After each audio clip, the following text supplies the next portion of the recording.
So often we will see clients and we'll see folks that will want to implement a CRM. They're buying HubSpot because they want to solve that very problem. They want to figure out how marketing and sales can work together. But here's the truth. The technology isn't going to fix it alone. The technology doesn't magically create collaboration. The technology enables that collaboration. That is dependent on people. It's dependent on your marketing team knowing.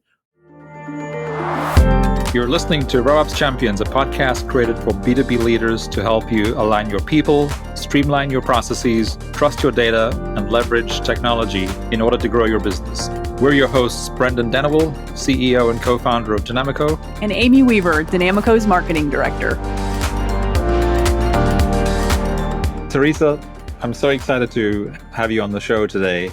You need a lot less of an introduction because we work together every day on solving a lot of the issues that we talk about on the show. Just as a reminder for the folks listening, the thesis of this show is, why do some companies or businesses scale better than others? And as we were chatting in the office, well, I guess probably for the last few months, but more recently, we're going to dig today into the topic of change management and how integral a part that is of what we do.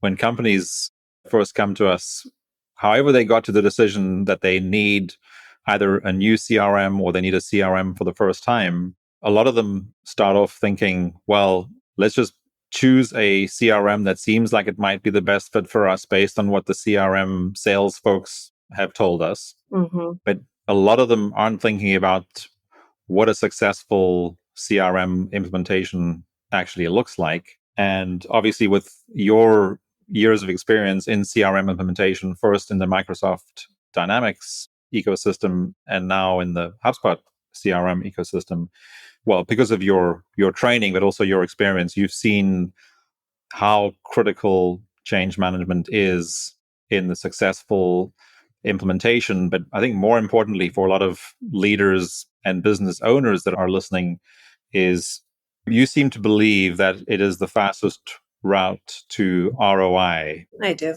On a CRM implementation. So there are probably a few spoiler alerts in there, but that's what we're going to dig into today.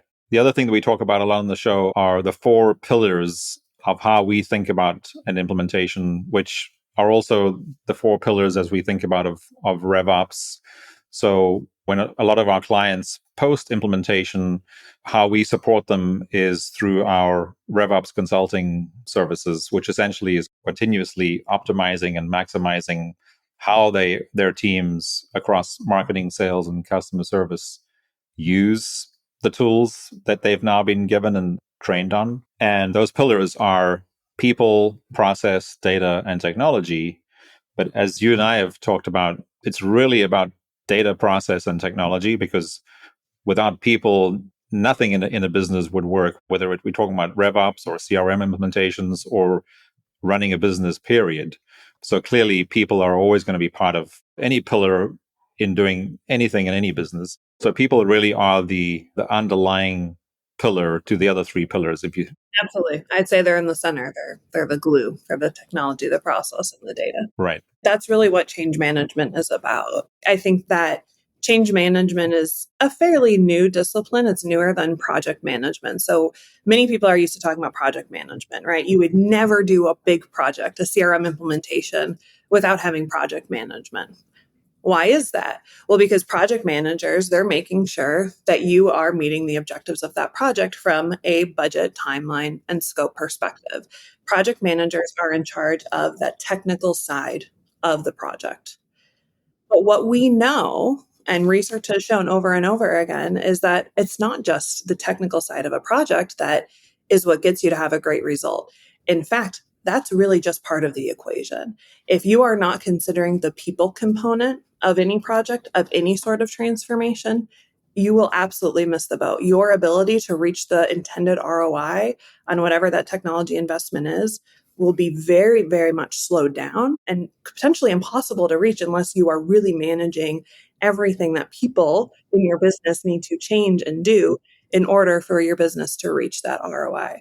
So I'm incredibly passionate about it. I became passionate about it before I even kind of knew that change management was its own discipline. And it was something that I found was just a natural thing I started doing as projects were going and we were implementing things company wide, because I saw that, right? Okay, this is just part of the equation in terms of making sure things are happening on time. But hey, did we train our team on how to do this? Have we talked to them? Have we brought them into the fold? And by the way, at a leadership level, have we even considered what we really need people to be doing and to change in order for us to actually get the result out of the system that we wanted?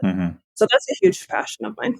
I'll admit that because I didn't have a lot of change management experience prior to meeting you, and I was skeptical myself, but it was more because I didn't have the experience. And we've done quite a few implementations where clients have said to us, oh, but we don't want to make this like a big deal. We don't want to tell people that where there's going to be change management, and because they had the same fears that I did. So that we don't want to do change management. We don't want to present this to the entire team of 500 or 750 people as this huge digital transformation project, because we didn't want to scare anybody and make them afraid of all the changes that were going to be happening over the coming 3 years. And when the first few clients of ours that did that, we were like, okay, fine, we can work with you.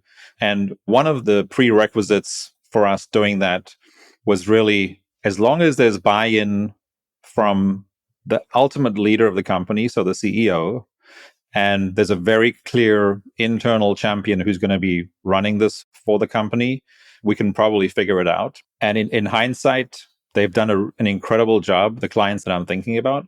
But I do believe they probably would have gotten an ROI a lot earlier had they actually made change management part of the process from the very beginning. So if that conversation comes up again now, we would be far more resistant to the client to say, look, we just don't believe, or if you're going to go that route, we'll run the numbers and think, well, it might take you a year longer to actually start seeing the ROI, versus if you did incorporate change management from the very beginning, you'd start seeing the results potentially a year earlier, or whatever the timeline would be. Yeah. So a lot to unpack there in what you just said, Brendon. So number one, you talked about sponsors. I want to come back to the importance of a sponsor. So having that key business leader who has the authority and the voice in a business. Research has shown over and over again that the number one predictor of success in any change initiative is an active and visible sponsor. So let's come back to that in a moment. You also mentioned the importance of what I would call a change champion. So someone in that organization that is really championing the tool, the process, the change, getting that feedback, right? Those are critical roles. No change initiative will be successful without those roles in place. But what I want to go back to is what you mentioned, which was some of the hesitancy, I think, it's a very natural hesitancy. Oh, I don't want to scare my team. I don't want to overwhelm my team. They're overwhelmed already. They're trying to get all this done, and I'm just figuring out what they got to do in 6 months. I don't need to distract them with that, right? That's normal. We hear that all the time. But here's what I would say to that. I would say that by ignoring it, by not talking about it, you will actually make those fears worse. Here's what happens. Organizations of all sizes, right? People talk, people find out. And it is very, very important that people feel like they are part of any changes that are occurring. If you're sitting in a meeting and all of a sudden you hear your boss's boss say, oh yeah, we're working on the CRM project and all of our sales team is going to be in it, but you're not touching it for 8 months. Don't worry about it. They're going to worry about it anyway, right? Even if you're telling them not to, they're going to be thinking about it. And I would like to kind of flip the script. So how could we, instead of being worried about overwhelming them, how could we bring them along with us in that project? And you don't have to overwhelm them in that, right? It's as simple as, we are going to go down this path here. And here's why. And by the way, here's why now. That matters. Why are we doing this now, right? We need to grow revenue, and we have a hypothesis that we have a lot of inefficiencies in our sales process. And so we're really going to focus on a tool and a process to help our sales cycle, right? That message, very important for the team to hear, to understand why and why now. And I think if you start there, you don't have to overwhelm them. You don't have to tell them, hey, this is the budget that we're spending on this. Hey, these are all the meetings. These are all of the decisions that we're making.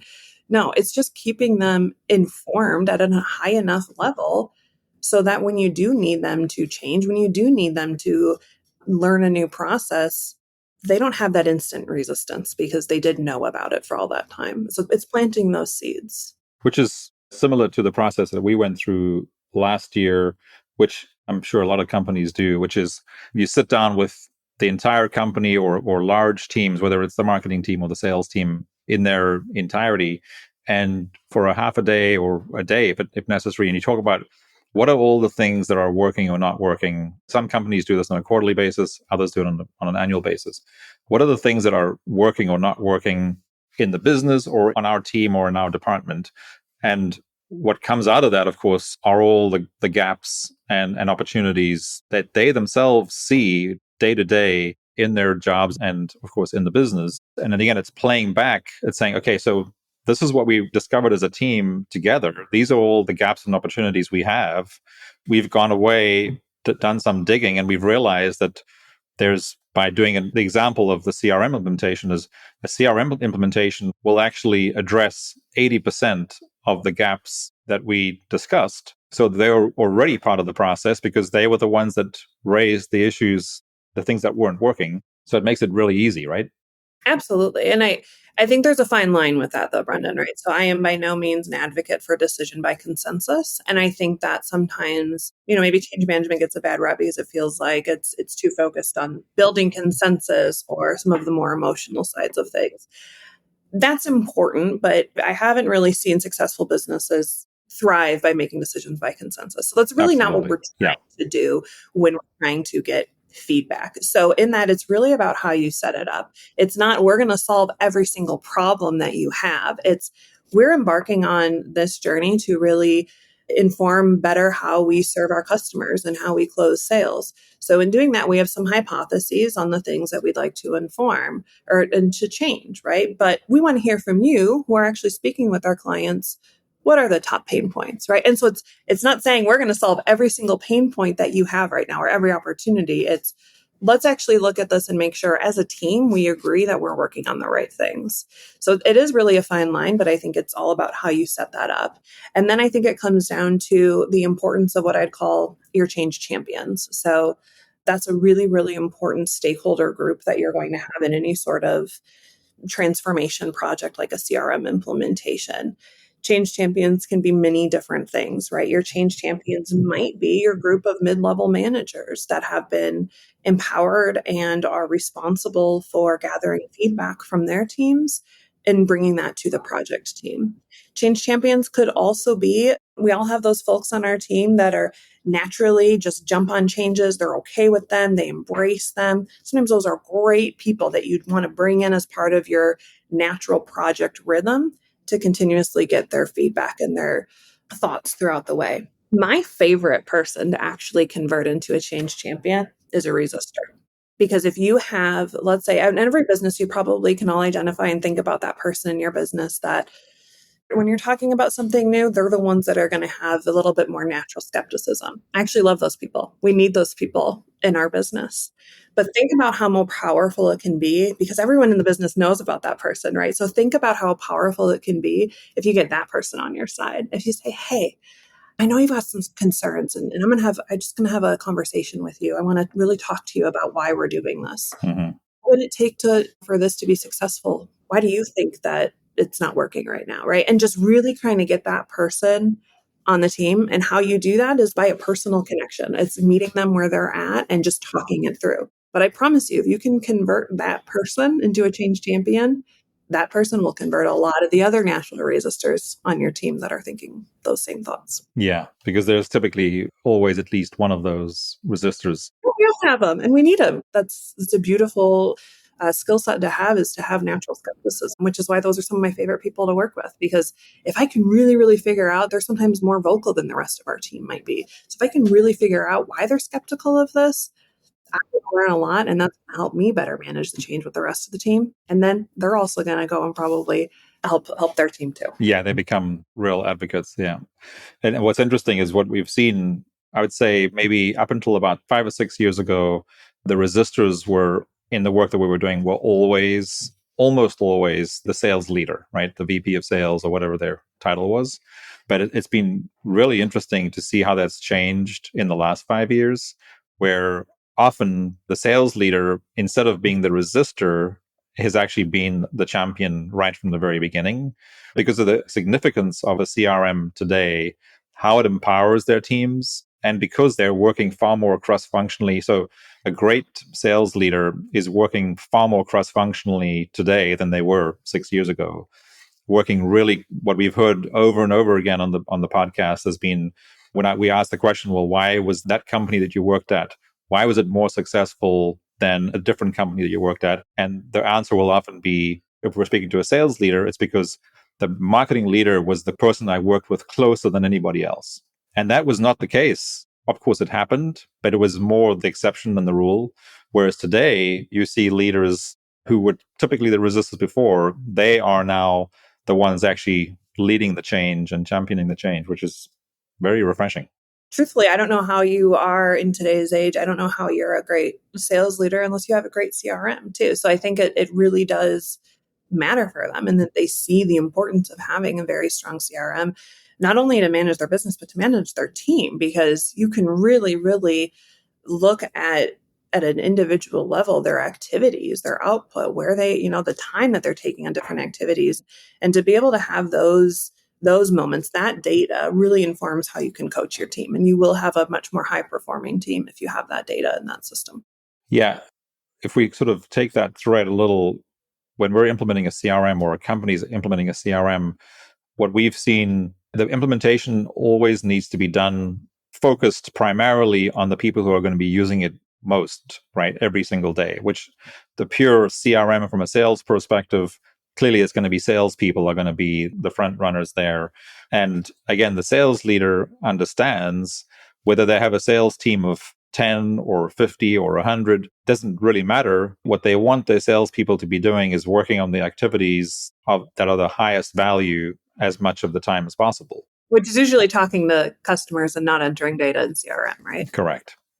So I see it as part of a great change management effort, a great digital transformation, any sort of CRM implementation. If you're working with the sales team, one of the top things you need to be thinking about is, are you reducing the number of clicks that seller has to make in any given system? Reducing the time that they have to spend entering that data. Because we know for the business, we need that data. We rely on that. Gosh, I can't manage our business. I can't manage our forecast without that. It is so important. Yeah. But there's a couple things that are very important then as you're designing that system to ensure that those sales members will actually want to use it. Number one, fewest clicks as possible. I will say that over and over again until I'm blue in the face, as fewest clicks as possible. That really stands for any role, but especially sales, because we need them to be on the phone talking to prospects. So just moving away from change management for a little bit, but it shines some additional light on potentially the importance of it today.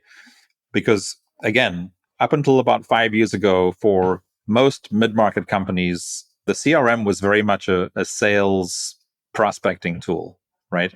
Which is really not what it was initially or originally designed for. It's called customer relationship management for a reason. It's not meant to be used just as a more effective prospecting tool. And HubSpot, for example, the reason they now call their CRM the customer platform is because it's not entirely just for sales. It's a way to have an integrated platform across marketing, sales, and customer service. So the way to reduce clicks for the sales team is for all the customer data, whether it's coming from marketing or from customer service, it's updating in the CRM in real time every single day. And that's what shortens the time that a sales rep needs to spend prepping for the next conversation with the next most important high priority customer, is because all the data is in that client's profile in the CRM in real time. So if that client downloaded something or put in a ticket with customer service within the last 10 minutes or hour or 24 hours, it's in the CRM. And that is potentially really, really important information for that sales rep to have, to go, oh, I noticed you just put in a ticket for X, Y, and Z, or you downloaded the checklist or ebook that our marketing team just put out yesterday. Was there something specific in there that you wanted to know about, or is there something you need help with, kind of thing? Whereas before, it was just not used in that way because the sales part of the CRM wasn't integrated with the marketing or the customer service part. I think you really speak to some important points and how the industry has really evolved over the past several years is we do have this much more importance on cross-functional collaboration. And so from a change perspective, right, I would be thinking, okay, well, how typically was marketing doing that handoff to sales? Because so often we will see clients and we'll see folks that will want to implement a CRM. They're buying HubSpot because they want to solve that very problem. They want to figure out how marketing and sales can work together. But here's the truth. The technology isn't going to fix it alone. The technology doesn't magically create collaboration. The technology enables that collaboration. That is dependent on people. It's dependent on your marketing team knowing why you're doing this in the first place. If they just think, oh my gosh, I've got to enter all this more data and I got to qualify this, they're not going to want to do that. But if they know that they're going to have a much higher chance of converting those MQLs into SQLs and that they're going to have a better result for the business, that changes it for them, right? Oh, well, that's why I want to do that. And as you're thinking about that, one of the things that I'm most passionate about is, it's going to sound silly, but required fields. I love a required field in HubSpot or in any CRM that you're using, but I don't want to overuse those, right? So it is really, really important that as you are implementing your CRM and as a continuous optimization of that CRM, that you are looking at and auditing what are the required fields in any of your records that you're asking your team to enter, because that is a really, really helpful thing. I want my team to be entering the things that I know we need. By the way, I don't want them to be spending their time entering a bunch of stuff that I know we don't need. And it is very easy to keep adding fields into those records. Oh, we think we want this. I think we want this. Make sure you've got some governance in place. Make sure you are constantly looking at that. Because again, we want to reduce clicks. We want to reduce the amount of time that people have to spend in a system. I have to understand the process in order to do that. And I have to be really, really smart about what I'm asking them to collect and maybe make some tough decisions on what I don't want in the system as well. Which actually reminds me of another thing that we talk about a lot, because that idea of required fields is only really possible if you know or have someone who can help you customize that particular CRM for your particular organization, right? So whether you're using HubSpot or Dynamics or Salesforce, as a side note, that's why HubSpot, Salesforce, and Dynamics have partners. Again, it's all part of the same thing. They know that their customers cannot just go and buy the software off the shelf and then their businesses will start being better and faster and more effective.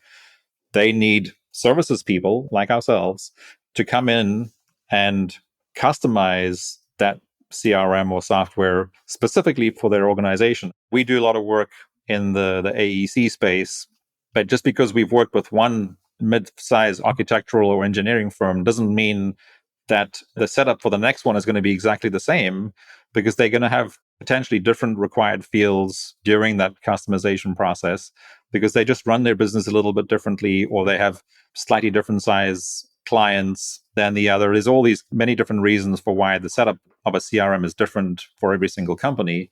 But again, it all comes back to why you need people ultimately to understand the processes, understand the data or the metrics or the KPIs that are needed for marketing to be successful, are needed for sales to be successful, are needed for customer service to be successful. That is a large part of what also impacts the customization of the tools for each different business. Yeah, I think you're spot on there, Brendon. When I think about it as a services provider, yes, we know that clients, they can implement themselves, right? You can self-implement on HubSpot. There's a disconnect that sometimes we find when we're going through our project cycles, because when we begin a project, we are not going to start by just going right into configuration. That is never the first thing we're going to do. Often that's sometimes what people will expect, right? But there's a very, very important phase that has to occur before. And I think so often this phase is what is skipped when clients are self-implementing. And what I'm talking about in that phase is really having a very thorough discovery and design process. Because it is only once you really get that blueprint for how your teams are going to work together, what data you really do want, what you care about at a team and at a company level to be measuring and monitoring, you really have to, and one of your favorite sayings, Brendon, slow down to speed up. And you have to slow down in that moment and work together cross-functionally, work with your leadership team too, and make sure you're making the decisions to set that system up that are going to get you to the results that you want. Every decision that you make in that initial install phase really matters. It matters on how quickly you will reach the ROI that you want from that system. So you want to be very, very intentional. You want to slow down. You want to really understand, am I moving from one CRM to another? And I really don't expect a process change. This is just a change in the tool, what I'd call a lift and shift. Okay, well, the change management you have to do for that is much more minimal than if you had one team on one system, one team on spreadsheets, and now you're putting them both together. You've got a brand new process. And so you really have to spend more time in that case thinking about what that process is. Who's entering which field? What's the handoff? What's the trigger? What's the gate? And how do we use technology to set all of those things? Technology should be your enabler. But I think to your point, you're right. In some situations, the process changes or updates are going to be far less than in situations like the one example you just gave. But the reality is you have to revisit just to make sure, because if there's just one subtle change that needs to take place in your process, it's still going to impact the overall efficacy of that team or business. So you still have to revisit it and say, well, actually, if you have a checklist of whatever the number is, you still want to make sure you can check off that the process is mapped to the new CRM. So if there's only one or two changes, then that's great, but you still have to go through that process. Exactly. And again, that's why when Dynamico, when we're doing our implementations, we are spending that first phase doing exactly that. We are really documenting, designing what the system needs to be for any specific individual business. As you said, Brendon, every business is different. And so you really have to understand what those objectives are, what has brought them to this place that they need a new CRM in the first place. And then how are we going to design this system so that this business will actually reach those objectives? So one of the verticals that we work with is architects, engineers, and construction companies. But we also work with nonprofits and franchises. And ultimately, they're all using the same technology, but the way that we set up that technology and the other tools that each of those industries use that we need to integrate with are very different. So apart from the differences within an architecture or engineering firm, or the differences within a nonprofit or the differences within a franchise, you still have to treat each one, because of the customization aspect, like it's completely unique, because they are unique. Every business, ultimately, when you look at all their processes, their KPIs or metrics, and the tools that they have to integrate with their CRM at the end of the day, they're all going to be different, and which requires a different process. And I think you're right. And the only way to consistently get the full ROI of that initial investment that was intended is to make sure you're managing the change from beginning to end. And I'm glad you brought up the industry's perspective as well, Brendon, because it's, yes, the process could be different, but there's something really interesting too that quite frankly, I don't think enough people pay attention to, which is the language.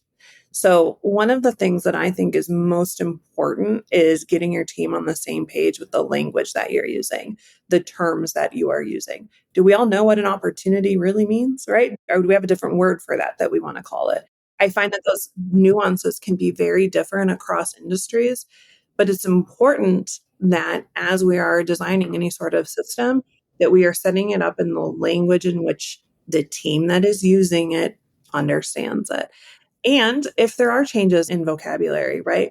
Very specific things that, maybe this one record type, we used to call it this, and now making a small change. Don't just assume that people know that that's the same record. Please outline it for them. One of my favorite things to do, if you're doing a CRM implementation, just make a glossary, this is what we used to call it. This is what we call it now. Very simple exercise. Gosh, it'll save you a bunch of time, and it will really help your team too. Yeah, and I guess that example that you gave of what an opportunity looks like in one organization could be very different. And where that difference shows up is in the handoff between the marketing process and the sales process, which is why, again, it has to be very clear in your particular organization where that is. And it's going to be different to every other company, the way that you qualify an opportunity, and whether that happens on the marketing side or the sales side, or in the case of a nonprofit, whatever they end up calling those. But again, this comes back to what you were saying before about customization. Is it a donor or a customer or a client? Those things are, of course, all the details that a lot of companies don't think about when they're first embarking on a CRM implementation, especially a new one. The sort of rip and replace situations, they're typically more familiar with what it is that what that ideal future state looks like of their CRM.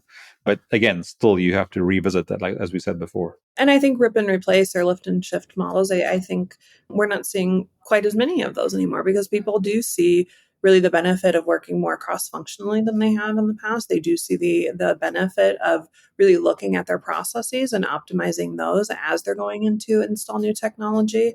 Unless you have a very specific timeline that's warranting and making sure you're moving off of one system to another, I think it's very prudent to look at processes versus just assuming you'll do a lift and shift approach right away. I think part of this cross-functional collaboration that's now becoming more and more prevalent. 5 years ago, it was really hard to really understand why the sales and marketing team and the customer service team weren't working more closely together and why their leadership was happy for those three teams to be living in silos. In other words, using completely different technology that was not integrated. So sales couldn't really see what marketing was doing. Marketing couldn't see what customer success was doing, and vice versa. And how that cross-functional aspect has changed and how it's become almost like a winning formula for a lot of businesses. 10 years ago, no one had heard of RevOps. 5 years ago, there were still a lot of companies, especially in more traditional industries like AEC or nonprofits or even franchises for that matter, where they still don't know what revenue operations is. It's because they might still be thinking of marketing and sales and customer success or customer service as separate teams, which they ultimately are. But there's no reason for all their KPIs, data, metrics, etc., to be flowing into one single source of truth, which should be the CRM, and why all their processes shouldn't be fully integrated with clear handoffs from this is when sales takes over from marketing and this is when customer success takes over from sales, so that we always talk about, one of the metrics we'll talk about a lot is lifetime value. If you're not going through that handoff process, you're not maximizing the lifetime value of every single one of your clients or customers or donors in the case of nonprofits. Again, these are all just examples of all the things that we and any organization doing an implementation, obviously talking a lot about CRM implementations here, but I think to your point, coming back to change management, if you're implementing anything new, whether it's technology or even just a new process, the change management component we've realized is so critical in getting to that ROI quicker. It is. I think to that, Brendon, I'd like to spend a moment or two talking about what I would call building change competencies within your team and your organization. Some folks might refer to this as change resilience as well. So we know, and I think we're living in a time where change is more rapid than it ever has been, right? Let's look at AI, look at how it's transforming the way we're working. I think in that, right, it is very, very important, and I feel very strongly that teams and companies need to constantly be thinking about what are they doing to ready and prepare their teams for that. What do I mean by that? It is not realistic to expect that for every company, for every single change, that you're going to have a very specific change management plan. Now, it would be great if you did, right? I would love it if you did. I find that so often, though, resources prohibit that. So what do you need to do in that case? I really believe it's really important that you do two things. Number one, you identify the natural mechanisms for communication that you have in your organization. And if you do not have them, get them set up.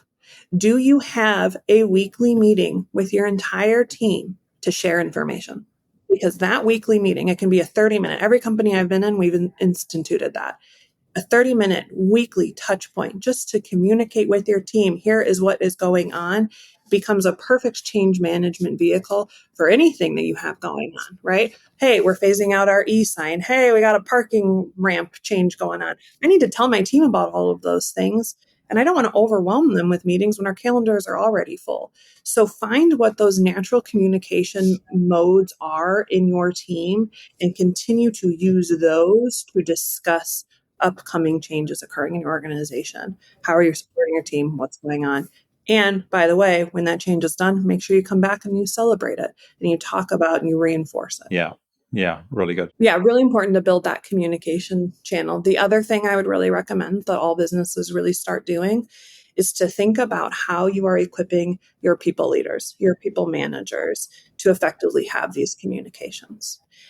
Managers are, I would say that middle management layer is really your secret sauce for making sure that changes are occurring in your company, because they need to not only take what's coming in from the company, but then they need to also make sure that they're training and helping their team.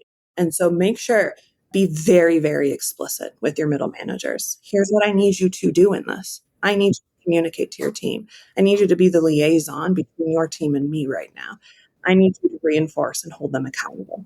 Yeah, really good. I think we should probably wrap it up here, but I'd like to have you back on again, Theresa, because we haven't even we've been talking about change management and implementations of CRM, but we haven't even talked about ProSci yet, which of course is the big name in change management training. But I think let's maybe leave that for a different episode. That sounds great. And if you're curious, you can check out ProSci. They very well respected change management organization. There's many different frameworks. I prefer ProSci because it's really rooted in research, and I like research. So finding that we can go back to statistics and research, I find to be very helpful. And this is what I'd like to leave our listeners with. Change happens at the individual level. So when we're managing change, when we're thinking about it, we just have to remember that change is occurring with the person. So in that, empathy and compassion is really important as you're a business leader looking to reach results from a project that you are implementing. Don't just get upset that you're not finding them, right? Oh, my team is stuck. Is it the team? Are there a couple people that are stuck? You really want to figure out who it is, where they're stuck, how they're stuck. That's how you help them. It's the movement of all individuals, all team members adapting a change. That's change management. It's not the team as a whole, it's every single individual. As we close here today, I'd like us to bring us back to really the hypothesis of this show, right? What are some of the things that help companies scale better than others?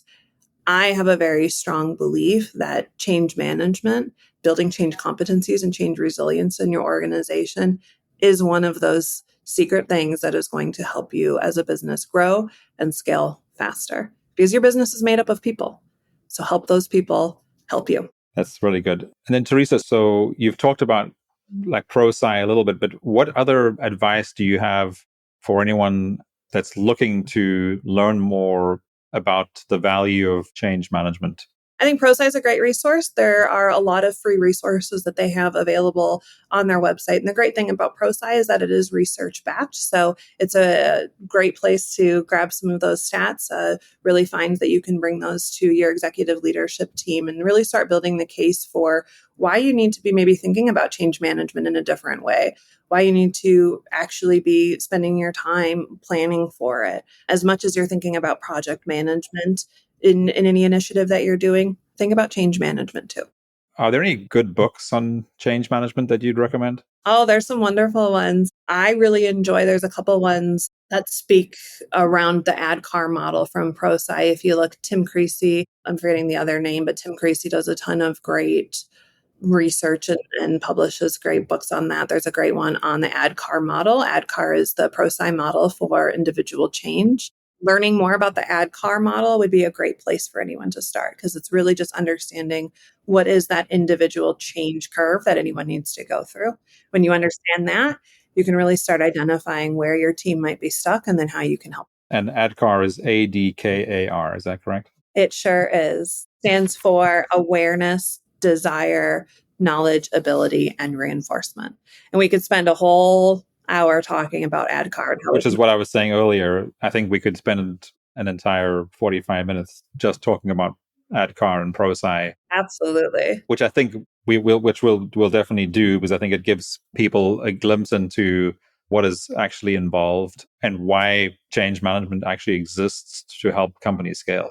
Exactly. I think this was a great teaser, high level, the importance of it, thinking about it, why it matters in a CRM implementation specifically, but would definitely love to come back on and talk about some of the more specifics that we can use There are a lot of tools and tactics that you can use. It is not just communication and training. There's a lot more that goes into it.